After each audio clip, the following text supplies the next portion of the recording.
Good morning মা। ওয়ালাইকুম আসসালাম মা। কিন্তু তুমি কি জানো আমরা মুসলমানরা গুড মর্নিং না বলে কি বলি? আমরা তো সবসময় আসসালামু আলাইকুম বলি। ঠিক বলেছ। কিন্তু তুমি কি জানো কেন আমরা আসসালামু আলাইকুম বলি?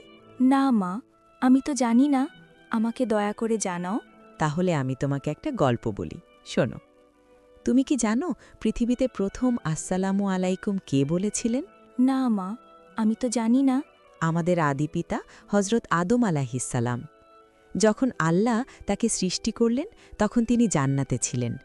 তখন ফেরেশতারা সুন্দর আলোয় ঘিরে আদম আলাইহিসসালামের কাছে আসলেন। আদম আলাইহিসসালাম তাদের দিকে তাকিয়ে আছেন। রাসূলুল্লাহ সাল্লাল্লাহু আলাইহি ওয়াসাল্লাম বলেছেন, আল্লাহ আদম আলাইহিসসালামকে সৃষ্টি করলেন। তারপর ফেরেশতাদের বললেন, যাও তোমরা আদম আলাইহিসসালামের কাছে গিয়ে সালাম করো, আর শুনে নাও সে তোমাদের কি জবাব দেয়, কারণ এটাই হবে তার এবং তার সন্তানদের পরস্পরের মধ্যে সালামের নিয়ম। তারপর ফেরেশতারা আদম আলাইহিসসালামকে বললেন, আসসালামু আলাইকা ওয়া রহমাতুল্লাহি ওয়া বারাকাতুহু।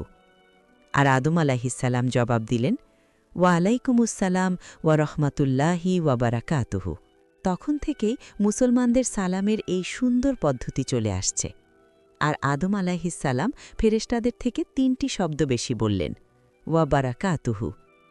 আল্লাহ তাকে এই মর্যাদা দিলেন। তবে শুধু ইতিহাসই না মা, আসসালামু আলাইকুম শব্দটার মধ্যে অনেক বড় একটা অর্থ লুকিয়ে আছে। আসসালাম মানে শান্তি, আলাইকুম মানে তোমাদের উপর। আমি যখন কাউকে বলি আসসালামু আলাইকুম, তখন আমি আসলে দোয়া করি আল্লাহর শান্তি বর্ষিত হোক তোমার উপর। রাসূলুল্লাহ সাল্লাল্লাহু আলাইহি ওয়াসাল্লাম বলেছেন, তোমরা জান্নাতে প্রবেশ করতে পারবে না যতক্ষণ না তোমরা ঈমানদার না হও, আর তোমরা ঈমানদার হতে পারবে না যতক্ষণ না তোমরা পরস্পরকে ভালোবাসো। আমি কি তোমাদেরকে এমন একটা কাজ বলবো না যা করলে তোমরা পরস্পরকে ভালোবাসবে? তোমাদের মধ্যে সালাম ছড়িয়ে দাও। আরেকটা গল্প বলি, শোনো। রাসূলুল্লাহ সাল্লাল্লাহু আলাইহি ওয়াসাল্লাম একবার সাহাবীদের বললেন, আমি কি তোমাদেরকে সেই ব্যক্তির কথা বলবো না যে জান্নাতে যেতে পারছে না? সাহাবীরা বললেন, হ্যাঁ ইয়া রাসূলাল্লাহ, আপনি বলুন। তিনি বললেন, সে হলো সেই ব্যক্তি যার স্বভাব হলো কৃপণ। অন্যদের সালাম দিতে পারে না, নিজেও সালামের জবাব দেয় না। অথচ রাসূলুল্লাহ সাল্লাল্লাহু আলাইহি ওয়াসাল্লাম বলেছেন, যে ব্যক্তি সালামের জবাব দেয় না সে আল্লাহর রহমত থেকে বঞ্চিত হয়। আরেক হাদিসে তিনি বলেছেন, সালাম ছড়িয়ে দাও, খানা খাওয়াও, আত্মীয়তার বন্ধন রক্ষা করো, আর রাতে যখন মানুষ ঘুমিয়ে থাকে তখন নামাজ পড়ো, তাহলে শান্তিতে জান্নাতে প্রবেশ করবে। রাসূলুল্লাহ সাল্লাল্লাহু আলাইহি ওয়াসাল্লাম বলেছেন, যে ব্যক্তি সালাম দেয় সে আল্লাহর নামের বারাকাত লাভ করে, ফেরেশতারা তার জন্য দোয়া করে, আর আল্লাহ তার 10টি নেকি লেখেন।